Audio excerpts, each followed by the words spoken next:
Assalamualaikum warahmatullahi wabarakatuh. Saya mahasiswa semester 4 yang bernama Elza Puspasari, mahasiswa semester 4 Prodi S1 dan izin memberikan penyuluhan terkait kesehatan gizi ibu hamil normal ya Ibu. Baik, sebelumnya Ibu trimester berapa Ibu? Trimester 2. Oh baik, Ibu trimester 2. Baiklah, di sini saya izin menjelaskan apa saja yang harus Ibu persiapkan. Ada beberapa perawatan sehari-hari ibu hamil. Yang pertama, Ibu harus makan beragam makanan secara proporsional dengan pola gizi seimbang dan satu porsi lebih banyak daripada sebelum hamil, karena saat hamil yang dikandung kan ada satu bayi Bu, jadi porsinya harus lebih ditingkatkan dari sebelumnya. Ibu juga dianjurkan untuk meminum tablet tambah darah. Ibu mendapatkan tablet FT Bu? Tablet tambah darah. Nanti jika Ibu sudah mendapatkan, Ibu diharapkan untuk mengkonsumsinya agar Ibu bisa melengkapi zat besi pada kandungan Ibu. Jika bayi atau janin kekurangan zat besi dapat menyebabkan sumbing pada bayi. Selanjutnya adalah istirahat yang cukup. Ibu biasanya tidur berapa jam sebenarnya? Siang biasanya tidur, malam juga jam 10 itu. Sampai jam berapa? Jam 5. Oh iya, berarti 8 jam ya Bu. Jadi usahakan untuk istirahatnya cukup ya Ibu. Ibu tidak boleh kecapean. Selanjutnya Ibu dianjurkan untuk selalu menjaga kebersihan dengan cara mencuci tangan dengan sabun. Kalau harus megang binatang atau masak atau apa, lalu mandi dan gosok gigi 2 kali sehari, keramas, cuci rambut, sikat gigi 2 kali sehari.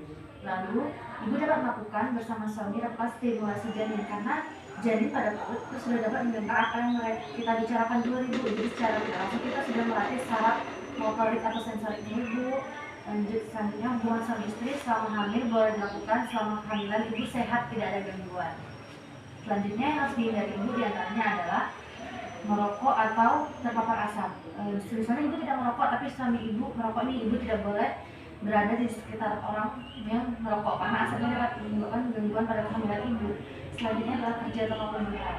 Ibu biasanya di rumah aktivitasnya apa aja? Ya, ini juga cuma iya. Tapi kan untuk yang berat-berat sih saya nggak ada Oh iya Bu. Karena itu dapat menyebabkan terjadinya efek samping pada kehamilan Ibu. Selanjutnya Ibu dianjurkan untuk tidur terlentang tidak boleh tidur terlentang lebih dari 10 menit pada masa hamil pula. Dianjurkan jika usia kehamilan Ibu sudah memasuki trimester 3, Ibu dianjurkan untuk banyak berdiri ke samping kiri ataupun kanan ya Ibu. Selanjutnya Ibu tidak boleh minum minuman yang beralkohol, bersoda seperti Coca-Cola, Fanta, Sprite gitu ya Bu. Ibu hamil juga tidak boleh mengkonsumsi obat yang tidak dianjurkan oleh dokter atau dapat dari puskesmas seperti obat warung, itu juga tidak boleh.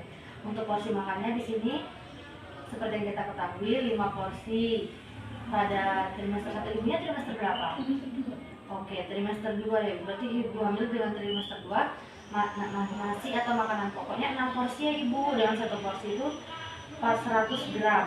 Kalau aku sarankan 3 sampai 14 nasi. Untuk hewaninya nanti Ibu bisa mengkonsumsi 2 ikan dan 2 telur dalam satu hari, mengkonsumsi 2 tempe dan 2 tahu, 2 porsi piring sayur dan 2 porsi cabai atau buah-buahan seperti ini.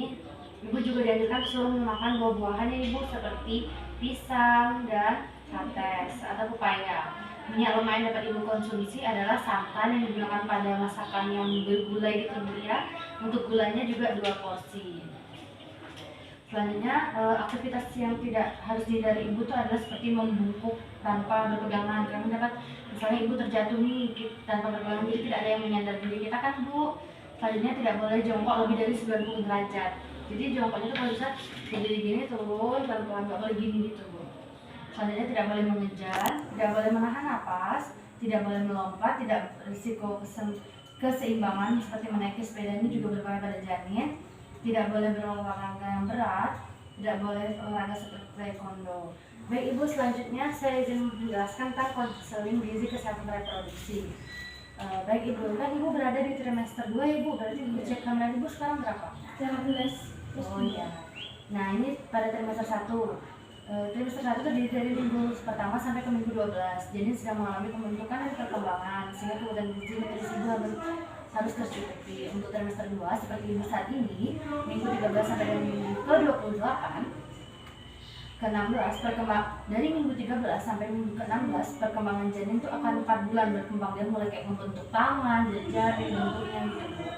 Ibu hamil membutuhkan asupan makanan sebanyak 3.000 kalori setiap harinya. Maka dari tadi ditingkatkan kan Bu jumlah porsi makannya. Nah nanti jika ibu sudah masuk ke trimester 3 di minggu 29 sampai minggu 40, ibu dibutuhkan untuk selalu konsumsi vitamin C, vitamin B6, B12 yang akan diberikan dari puskesmas ibu, dan untuk mendukung pesatnya pertumbuhan janin dan pembentukan otak pada janin ibu nantinya. Nah, lalu asupan zat gizi seimbang itu apa saja sih Bu? Kalau trimester pertama, yaitu ada asam folat. Asam folat ini yang saya jelaskan tadi Bu, tablet tambah darah untuk pembentukan sistem saraf, pusat, dan otak. Nah, dia itu juga, asam folat ini juga terkandung dalam buah-buahan seperti alpukat, kalau sayur bayam, kalau kacang-kacangan itu kacang hijau ya Bu, itu sangat bagus banget. Selanjutnya asam lemak dan jenuh untuk tumbuh kembang sistem saraf pusat otak, terdapat pada ikan laut seperti ikan tongkol, tuna. Selanjutnya adalah vitamin B12 yang nanti akan diberikan dari pihak puskesmas ibu, yaitu untuk membantu perkembangan sel pada janin, ikan, telur, dan udang. Terdapat seperti pada ikan, telur, dan udang. Selanjutnya pada trimester 2 dan 3 nanti ibu akan dianjurkan untuk mengkonsumsi vitamin C, membantu penyerapan zat besi. Zat besi itu yang kita makan seperti sayur, bayam-bayaman, daging merah, nanti akan diserap dibantu oleh vitamin C. Zat besi, apa sih gunanya zat besi Bu? Membantu sel darah merah membawa oksigen dan zat besi ke semua sel ibu dan janin. Zat besi itu terdapat di daging merah, daging sapi, daging ayam, daging kerbau, daging kambing, sel tempe. Selanjutnya ibu juga dianjurkan untuk mengonsumsi kalsium yang mengandung kalsium seperti susu ibu hamil itu terdapat kalsium karena untuk membantu pembentukan tulang gigi pada janin ibu. Selanjutnya adalah vitamin A, akan diberikan vitamin A. Ibu juga dianjurkan untuk mengkonsumsi makanan yang banyak mengandung serat karena dapat mencegah terjadinya konstipasi atau sembelit, sakit perut, diare gitu Bu pada ibu ya. Zinc C dapat membantu proses metabolisme pertumbuhan enzim dan hormon, terdapat pada ikan, udang, dan daging merah. Selanjutnya apa sih manfaat gizi seimbang ibu hamil? Apakah ibu sebelumnya sudah mengetahui? Belum. Oh ya, baik. Di sini saya akan menjelaskan ya ibu. Yang pertama, dengan terpenuhnya gizi seimbang ibu hamil, maka ibu dapat memenuhi kebutuhan zat gizi ibu dan janin, dapat mencapai status gizi hamil dalam keadaan normal, berarti bagus, baik, tidak terjadinya KEK, kekurangan energi kronis, atau nanti bayi stunting gitu Bu. Selanjutnya adalah dapat membentuk jaringan untuk tumbuh kembang janin dan kesehatan ibu. Selanjutnya dapat mengatasi permasalahan selama kehamilan. Dan ibu juga akan memperoleh energi yang cukup yang berfungsi untuk menyusui setelah kelahiran pada bayi, sehingga air susu ASI ibu nanti akan mengalir secara lancar, dapat memberikan ASI secara eksklusif. Nah, bagaimana sih gizi seimbang ibu hamil? Ibu dapat mengkonsumsi aneka ragam makanan yang tadi saya jelaskan, dari protein, vitamin, mineral, hewani, zat besi. Dapat membatasi makan makanan yang mengandung garam tinggi, karena mengandung garam tinggi seperti yang terlalu asin ibu, karena dapat menyebabkan hipertensi atau tensi tekanan darah kita naik, sehingga nanti dapat menyebabkan terjadinya preeklamsia ibu. Selanjutnya ketiga, ibu dianjurkan untuk mengkonsumsi air putih dalam jumlah banyak ibu, tidak boleh sedikit, untuk mendukung sirkulasi janin dan volume darah di dalam tubuh ibu. Yang terakhir, ibu dapat membatasi minum-minuman yang mengandung kafein seperti kopi, apapun jenis kopi ibu dapat membatasinya dan jangan terlalu sering ya ibu, karena dapat meningkatkan tekanan darah dan detak jantung. Ibu dapat menggantinya dengan minum air jeruk. Baiklah ibu, mungkin hanya ini yang dapat saya sampaikan. Saya harap semoga apa yang telah saya sampaikan pada konseling pada pagi hari ini dapat bermanfaat bagi ibu dan janin ibu. Semoga persalinan ibu nantinya akan lancar ibu. Terima kasih ibu. Wassalamualaikum warahmatullahi wabarakatuh.